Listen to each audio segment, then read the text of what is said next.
Hey everybody, Pastor Greg here. I'm excited about life and I hope that you are too, because life is good and it keeps getting better all the time. A couple things I just want to share with you. First of all, next month we start our new message series, which is based on the book Think and Grow Rich by Pam Grout. So I encourage you to go to our website, celebrationsc.org, click the store, and you can purchase the book there. Also, I want to let you know about our Modern Day Millionaire event. I talked about it a few weeks ago. Bob Proctor will be honored. Michael Beckwith will be here. It's going to be an awesome event at Carnegie Hall, and we have a discount just for you. So if you click the website, which is right here, and then use the discount CSC NYC, and you'll get a special discount to attend that event. We have one more message left in our series this month on the Infinite Way. Let's get into it. Well, good morning, Celebration Spiritual Center. How are we? Yeah. Wonderful, wonderful. Well, it's so good to see you all. Thank you, Soul 21, for that powerful ministry.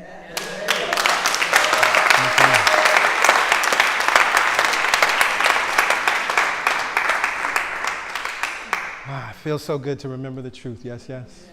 Feels so good. Feels so good. Well, we have some things to cover today, so I want to dig right in. This is the 5th week. I love when we get 5 weeks to cover a topic, and this book is so rich, it really needed 5 weeks. In week 1, we started with repeated exposure, recognizing that we must actually bring ourselves in contact with this thing that we call God, or consciousness, or as Joel Goldsmith talks about, material sense versus spiritual sense. We must come in contact with that spiritual aspect of ourselves over and over again in order to live the life that we truly want to live. I use the example, and I love how the Maharishi talks about it. He says that through meditation, we're like how cloth is dyed in India. And so the cloth is dipped into the ink, and you pull it out and you let it dry out in the sun. And although when it's first saturated, it looks like the color would stay, but when you put it out in the sun to dry, much of the color goes away and you have to dip it again. But with each process, every time you do that, it's eventually becoming color fast, and that color becomes rich. That's what happens with us as we go into meditation on a daily basis. We then can begin to live in the way that Marcus Borg talked about Jesus living, that he was a spirit man or a spirit being. He had both feet in both worlds, and that's why he was able to operate on the planet in the way that he did. In week 2, we talked about true prayer. Prayer Champions class is coming next month. True prayer, recognizing that prayer is not about begging or beseeching or petitioning God for anything, right? It's actually not even a thing where we're asking for something that doesn't already exist to show up, because once the thought happens, it exists. So actually through prayer, we're just now creating and allowing ourselves to be the avenue and channel for that thing to come through. And so we're renewing our minds. We're treating our minds so that our thoughts can line up with what already exists, with what already is. That's true prayer. In week 3, we talked about physical healing. You have great power. We use the affirmation, I am individual spiritual consciousness. I have great power. Yes. When you understand who you are on this planet, then you understand that you can actually shift and change your physical body, because our physical bodies are effects, they're ideas, and they respond to our thoughts. Beautifully in this time, as we're living, science has caught up so much to this idea of recognizing the mind-body connection, right? And we recognize that just through our thoughts, we can give ourselves a stomachache. Well, if we can do that just through our thoughts, how much more through our chronic thoughts, the things that begin to show up in our bodies, we now understand what's going on. But when you understand, furthermore, that your individual spiritual consciousness and you have great power, well, then you can shift and change anything that this idea, this effect that your body is, you can change it. Last week, we talked about supply. There is a law in operation. We use nature to teach us the beautiful, powerful truth. When we look at an orange tree, we recognize that we can take all the oranges off that tree and we're never worried about the supply being replenished. Why? Because we know that there's a law of operation operating in, through, and as that tree. It's time for us to know that that same law is in operation in and as your bank account, in and as your income, or whatever supply you're looking for. Relationships, a new business, a new career, whatever it is, there's a law in operation. If it's operating in the trees, the orange tree in this example, it must be operating in, through, and as your life. So we're going to go a little different way today. I was thinking about myths and fairy tales, because I love myths and I love fairy tales. We've done a series on Joseph Campbell. Joseph Campbell is one of my favorite teachers and has impacted me in so many different ways. And one of the things that I love about myths and fairy tales and these old stories is there's a tale that kind of happens over and over again. And you can find this across every tradition. Carl Jung talks about the collective unconscious. So we're all kind of pulling these archetypal stories from the same place, but they show up differently, right? If you're in West Africa, the inferences are going to be a little different versus if you're in the Middle East, or versus if you're a Native American. The symbols are going to be a little different, but they're pointing back to the larger truth. And so one of the things that I like that we find over and over again is the idea that you'll have a character in a story that was royalty, was a king or a queen or a princess, but didn't know it. In certain retellings of the Rapunzel story, for instance, in the most recent Disney version of it with Tangled, they use that idea that actually Rapunzel was born, she was the daughter of a king and a queen who was taken away by this evil witch and raised. And so she had no idea of who she actually was. And so the moment that she finds out that she's actually the daughter of a king and queen, like everything in her life changes. We find the same thing in Star Wars, right? You have Luke Skywalker, who was raised by his aunt and uncle and thought, he just lived this little simple life, not realizing that he was also the son of royalty and also the son of a Jedi master. This Anakin Skywalker, later Darth Vader, this powerful person who could use the Force and manipulate things. He was that man's son, right? And not only that, but his mom was royalty, right? And once he finds out who he is, that then shifts his life. That's part of what takes him on the journey. One of my absolute favorite Greek myths, the story of Perseus, when he finds out that he's the son of Zeus, right? And Zeus then gives him gifts, gives him things to help him on his journey. That changes everything. And as I was thinking about that idea, I feel like that's part of what our story is, and where, as we're using this message and this book, where it can begin to take us, because I think that until we recognize who and what we are, just like the characters in this story, until we have that epiphany, that moment, then we can't actually begin to live out the infinite way. Now, in the synopsis for our series, we use this quote from Joel Goldsmith, where he says, "There is a peace be still within our own consciousness, which will heal every storm in our experience, heal our diseases, and lift us up above the strife of human existence." Now, that's a powerful claim. There's a peace be still within each and every one of you, which can heal every storm in your experience. It can heal every disease and lift you up above the strife of human existence. But that sounds like some out there lofty idea until we come to the recognition of who and what we are, that we are individual spiritual consciousness. Now he goes on, there's the chapter after the chapter of supply, which we did last week.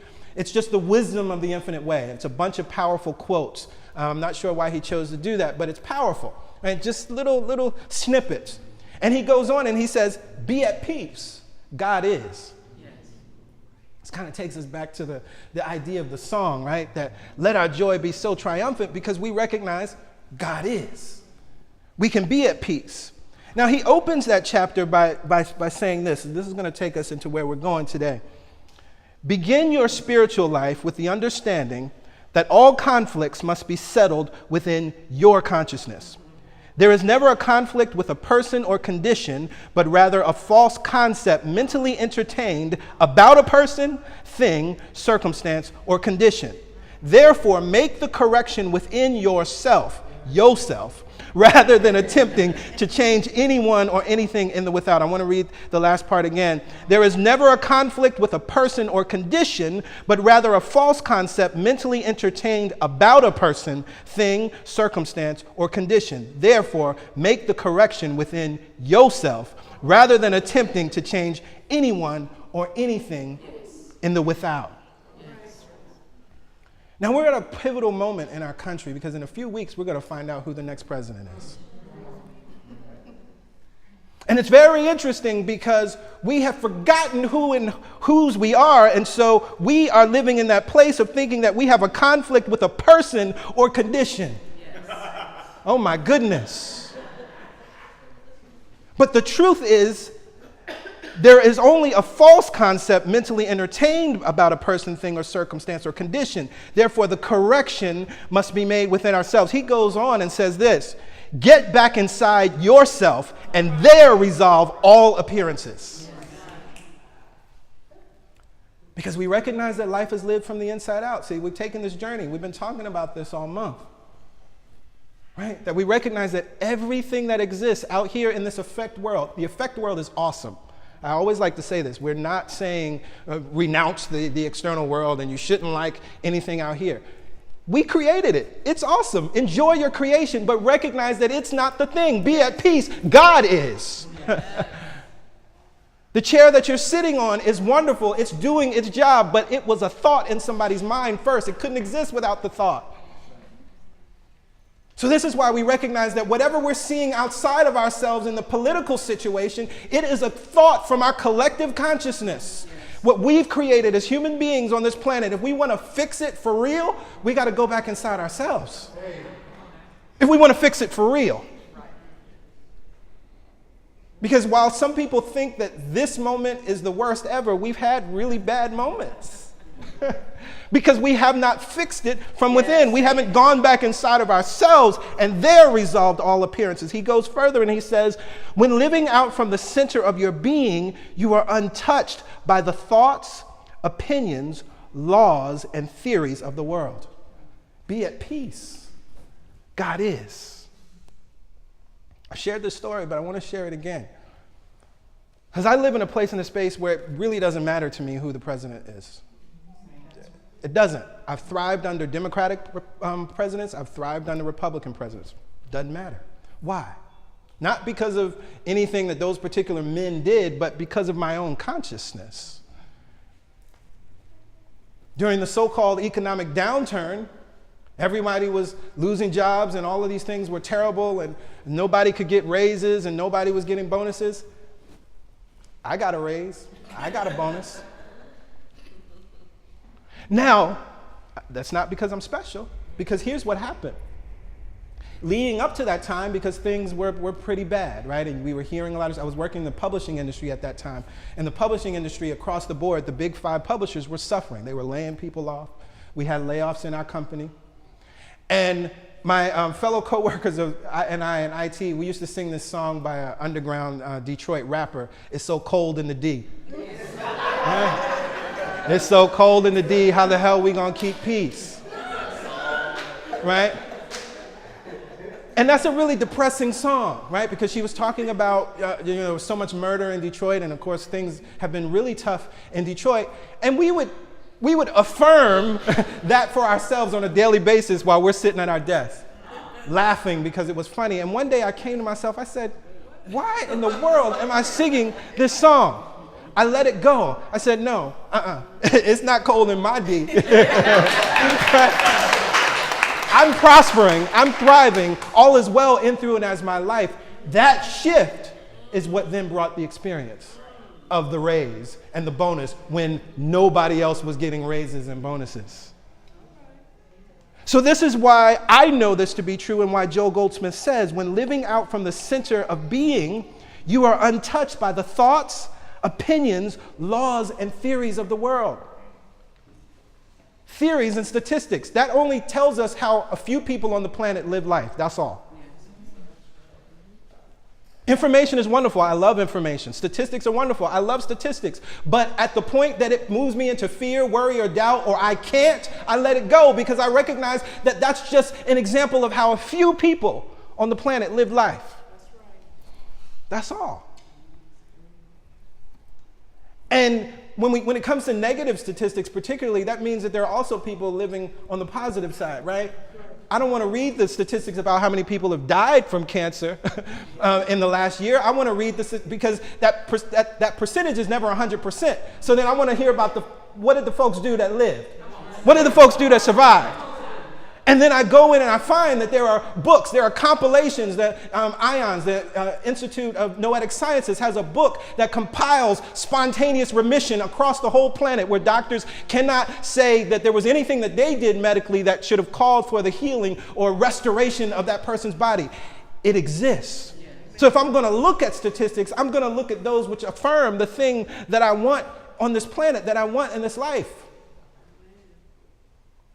We're so focused even on, the murder rate in this country. But if you look at the statistics, the murder rate is lower right now than it's ever been in recorded history. That's just true. It doesn't mean that there aren't people still being murdered and we want to get that to 0%. Yes. But it's important as we're beginning to do our work on this planet and create a world that works for everyone. It feels a lot hopeless. It feels very hopeless when all we're looking at is, oh my goodness, people are being murdered over and over and over again. It feels more hopeful when we realize that the work that has already been done has lowered the murder rate to the point where it's lower than it's ever been in recorded history. Now let's get it to 0. Yes. That's a different energy. Yes. It's a different energy. But you got to be living out of the center of your being before you can know that. You got to be living out of the center of your being, and then you're untouched by the thoughts, opinions, laws, and theories of the world. Be at peace. God is. Now, in order to be at peace, Joel Goldsmith takes us somewhere else. He writes this: in the spiritual life, you place no labels on the world. You do not judge as good or evil, sick or well, rich or poor. While appearances may show forth harmony or discord, by not judging, you merely know is, and let that which is truly define itself. Now, this takes me back. I was thinking about the early lessons of A Course in Miracles in the workbook. Because what the Course takes us through as you go through those lessons, first you're admonished to realize that you don't know what anything means. This is the first place we have to come to begin to live out from the center of our being, because it also then takes us to the lesson and says, I only see the past. Why? Because everything that we're judging or naming or labeling or calling is based on something that we've already experienced, something that somebody else told us. And so when we look at experiences, we look at a certain candidate that's running for president and call that person Hitler or liken them to Hitler, we are only seeing the past. And when we do that, then that puts us in a place of fear, right? Because we know what Hitler did, and so now we're placing all of that on this one individual, right? But when you're living from the center of your being, you let go of labeling, you let go of judging, and then you can let what is be. You might be able to see it differently. Because for me, a heart of compassion shows up. That person is very sad. What I recognize to be true is I know that every act of fear is a call for love. And I recognize that all that's happening, it's an act of fear. This person does not know who and whose he is. If he knew who he was, he would never say 99.99% of what he says. If he knew who he was. If he knew that he was individual spiritual consciousness.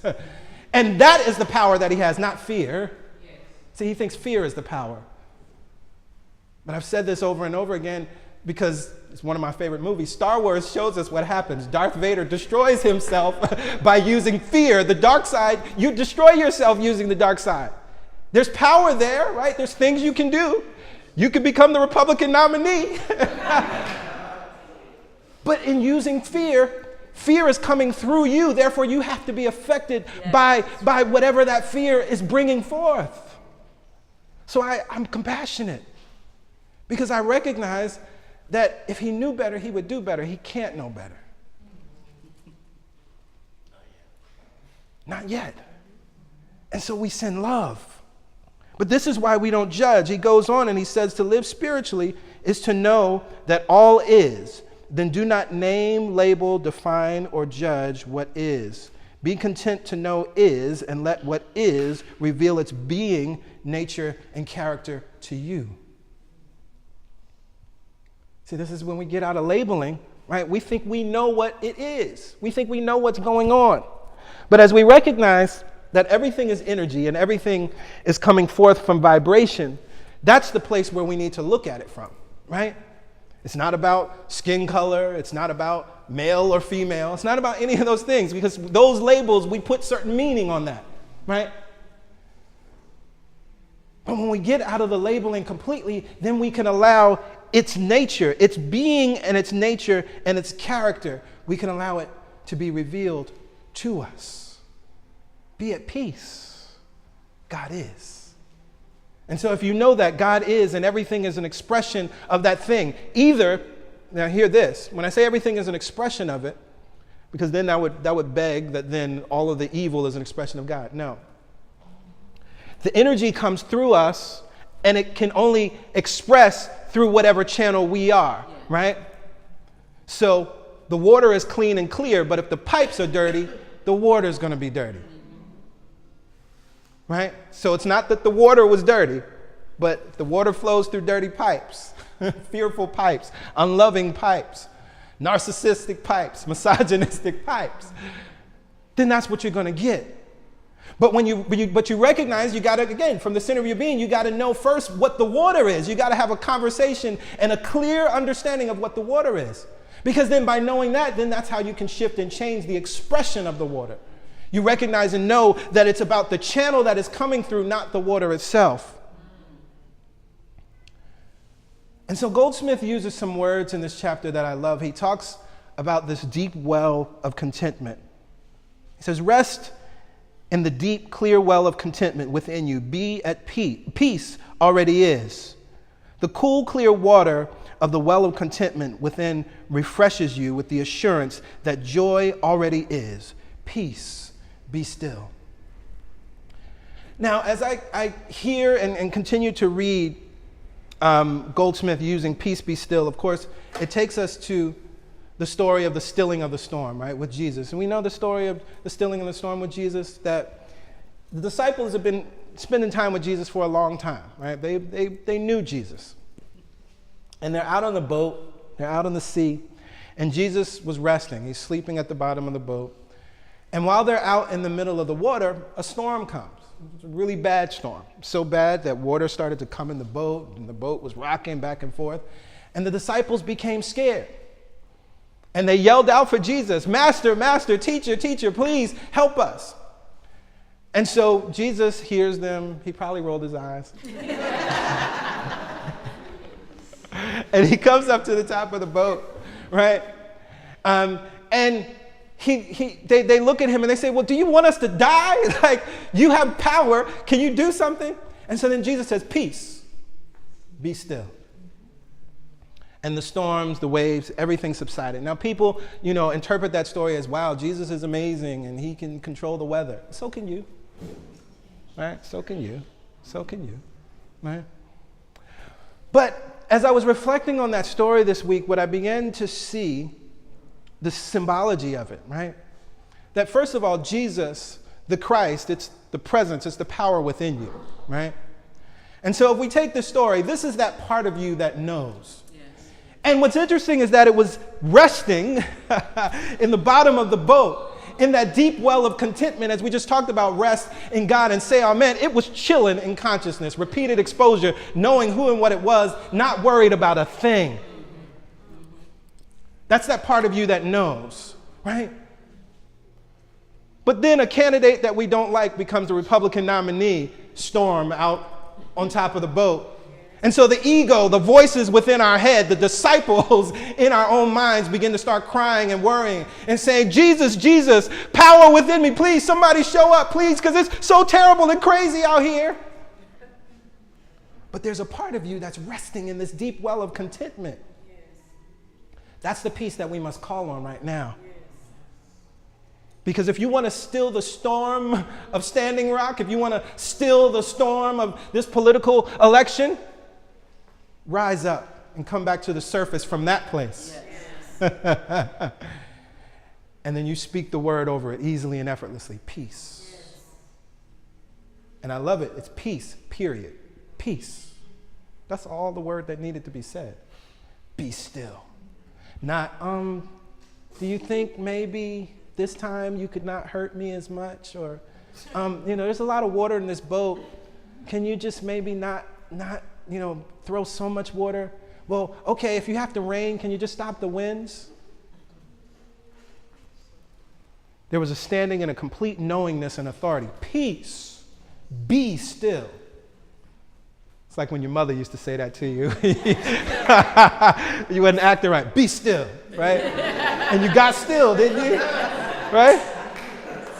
That's the same energy that you must speak to the winds and the waves of your life. But first, you got to go into that deep well of contentment. Yes. And you come out of that deep well of contentment through prayer and meditation. And then you can absolutely, in this world, manipulate anything and say peace to it. Yes. And watch it be still. Yes.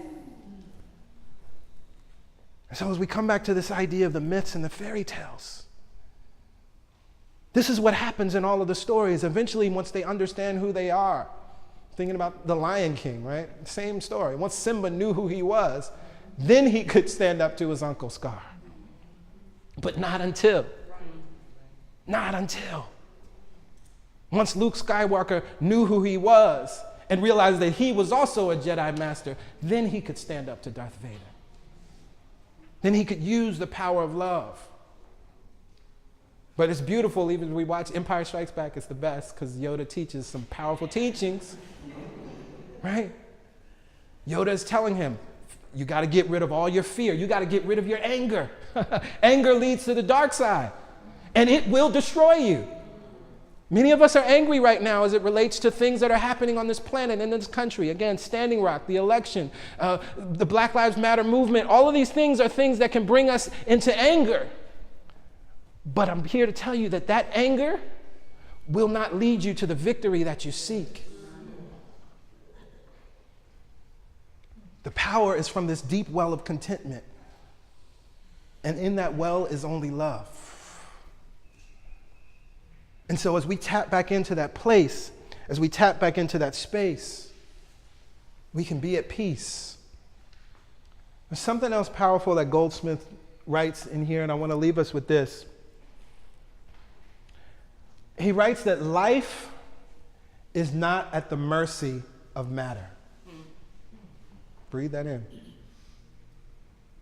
Life. And when he's using this word life, this is interchangeable for God or consciousness or this power, this thing, this invisible intelligence, the mind from which all things come from.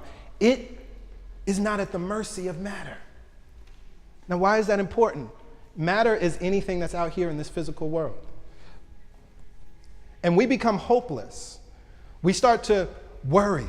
We become fearful. We become doubtful when we forget that the matter, the physical world out here, is not the power. God, source, is not at the mercy of this physical world. It's important to know. As we talked about physical healing, as we talked about supply, life is not at the mercy of matter. So whatever matter is showing us right now, so what? It can change. But the power that's within you can shift and change. Matter is at the mercy of life. That's the truth. Matter is at the mercy of the power within you, the God within you. And it is from that place that you can be at peace. Let's stand. Let's stand.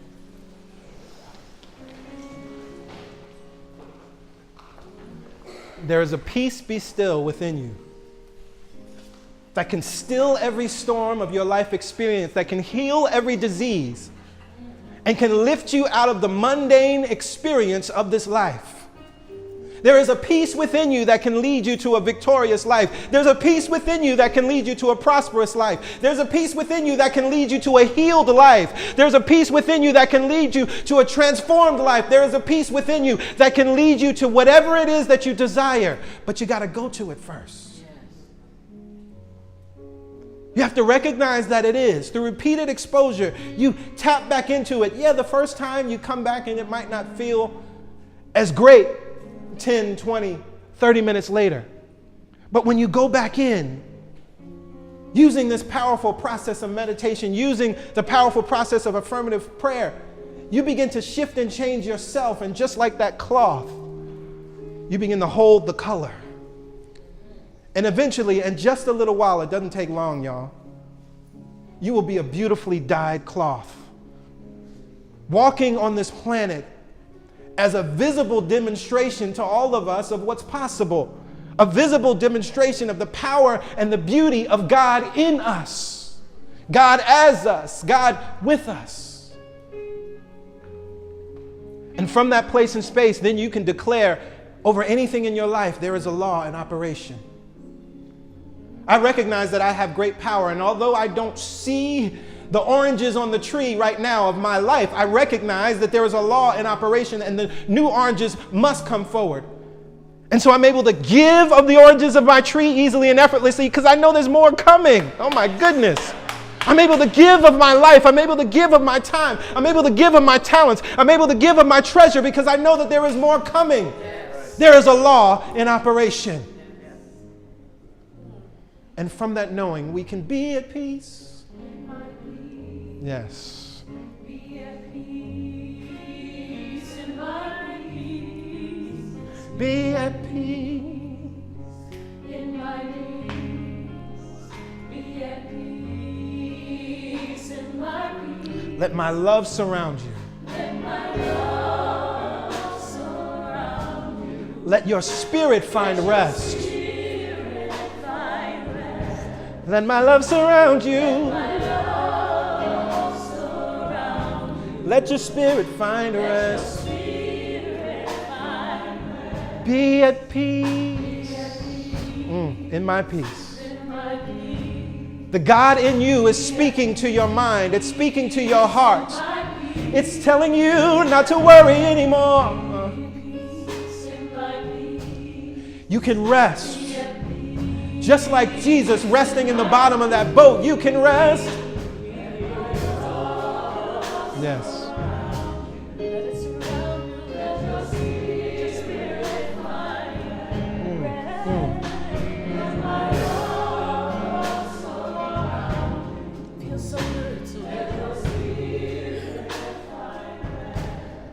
Mother, Father, God, we recognize this well of deep contentment that is within us, that we walk with each and every day. We recognize this deep well of silence that dwells within us, that we walk around with each and every day and we go to it.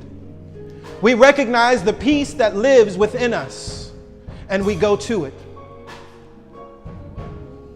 I hear the words of the song, "Peace be still." Whenever the Lord says peace, there will be peace. And the Lord is the King, it is the Queen within us. And so from this throne, we now say, there will be peace. We now say, from our place of consciousness, from our seat of consciousness, from our royal seat of consciousness, we now speak to the winds and the waves, to the conditions of our lives, and we say peace. And whenever we say peace, there will be peace. Whenever we say peace, there must be peace.